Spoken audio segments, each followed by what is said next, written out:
Federal officials say that the door plug from an Alaska Airlines flight that suffered an accident on Friday has been found in a backyard near Portland, Oregon.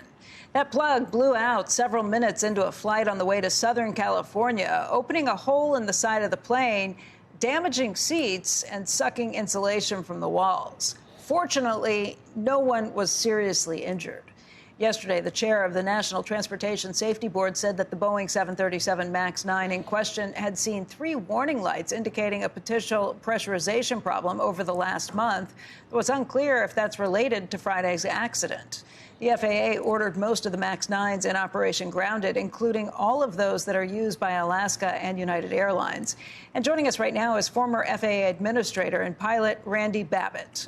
Randy, we have been speculating an awful lot about what happened, what could be to blame, but obviously you know a lot more about the industry than we do. What are you thinking about what you've seen so far? Well, thank you. I think the facts are unfolding for us right now. The NTSB is on the site. They certainly will look into and, run through a range of potentials. Was it just a simple one-off failure of a part, or was the part, was it an installation problem? Was it a design problem?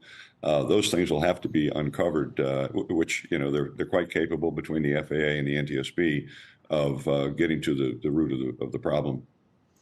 Randy, rather than speculate about what caused this, rather than spend the rest of the time talking about that, why don't we talk about how safe commercial air travel is at this point? It's still the safest way to travel, but I think there are concerns because the number of accidents and near misses have risen pretty dramatically over the last several years. In some cases, you're talking about higher levels than we had seen pre-pandemic as well. What's happening? How concerned should we be as consumers? Well, let's start with it's the most remarkably safe system in the world. When you think of when there was a serious accident, we haven't had a fatality in more than a decade. At any given moment, there's 7,000 airplanes in the air over this country every day. And I think what you're seeing is there's certainly more focus in the capability, whether it's social media or other vehicles. There's a way of getting any information out. It doesn't matter if somebody's armrest fell off, it would make the news. And so I think we're highlighting a lot of things, but overall, it's a remarkably sound system and safe.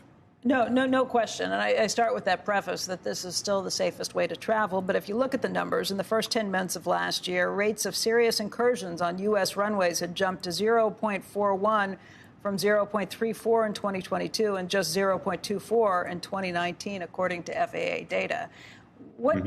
Some of the reasons that people are pointing at for this are you're seeing a big increase in commercial traffic.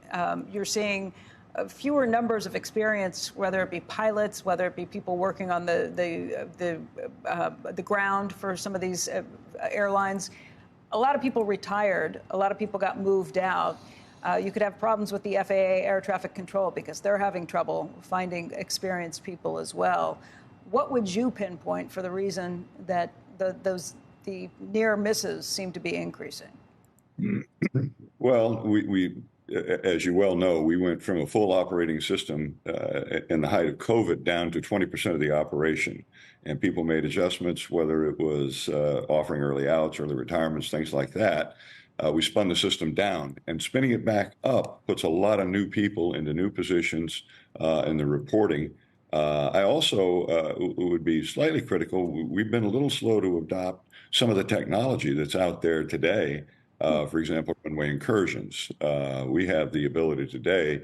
You can buy a gadget and put it on your dog and find out where he is in the yard. We surely should be able to find out where airplanes are on airports.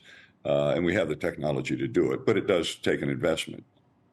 So when you look at the overall system, what kind of investment do you think it would take, and where do you think that money should be focused?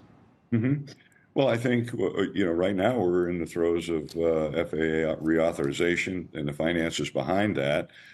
If you look at the rate of increase of the FAA's budget, it hasn't really increased much in real dollars in the last decade. We also, we have to acknowledge, too, a lot of the positions that you're talking about have a somewhat of a long pipeline of training and entry. You don't just hire a controller and 3 weeks later put them in a position. It's years. The same thing with pilots. It takes a number of years to go from a novice pilot to a commercial airline pilot. And all of those, there's a learning curve that goes with every bit of that. The good news is we've got safeguards around that. These incidents get reported, and I'd much rather read about the report why it didn't happen than not get that report and find out that something bad did happen.